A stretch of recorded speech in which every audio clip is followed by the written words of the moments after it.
তাইওয়ানে বিক্রির অভিযোগে 10 মার্কিন ব্যক্তি এবং 20 প্রতিরক্ষা প্রতিষ্ঠানের বিরুদ্ধে নিষেধাজ্ঞা দিল চীন। সম্প্রতি চীনের পররাষ্ট্র মন্ত্রণালয় জানিয়েছে, নিষেধাজ্ঞার আওতায় সংশ্লিষ্ট প্রতিষ্ঠান এবং ব্যক্তিদের চীনে থাকা যে কোনো সম্পদ করবে বেইজিং। এছাড়া দেশীয় সংস্থা এবং ব্যক্তিদের তাদের সঙ্গে ব্যবসায়িক লেনদেনে নিষেধাজ্ঞা দেওয়া হবে। এদিকে তালিকাভুক্ত ব্যক্তিদের মধ্যে প্রতিরক্ষা প্রতিষ্ঠান অ্যান্ডুরেল ইন্ডাস্ট্রিজের প্রতিষ্ঠাতা এবং নিষেধাজ্ঞার আওতাধীন প্রতিষ্ঠানের 9 জন উচ্চ পদস্থ কর্মকর্তাকে নিষেধাজ্ঞার তালিকায় রাখার পাশাপাশি চীনে প্রবেশও নিষিদ্ধ করেছে বেইজিং। নিষেধাজ্ঞার আওতায় থাকা অন্যান্য প্রতিষ্ঠানগুলোর মধ্যে রয়েছে বোয়িংয়ের সেন্ট লুইস শাখা, নর্থরপ গ্রুমান সিস্টেমস কর্পোরেশন এবং ML3 ম্যারিটাইম সার্ভিসেস।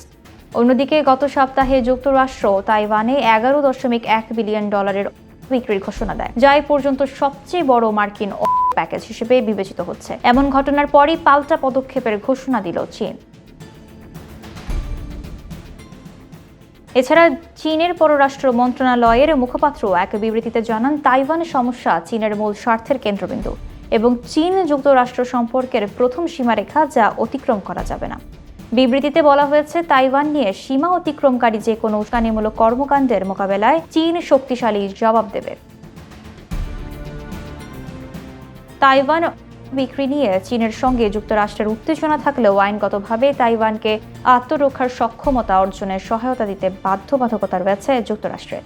যদিও চীন গণতান্ত্রিকভাবে শাসিত তাইওয়ানকে নিজের ভূখণ্ডের অংশ হিসেবে দেখে, তবে তাইপেই এই দাবি প্রত্যাখ্যান করে থাকে।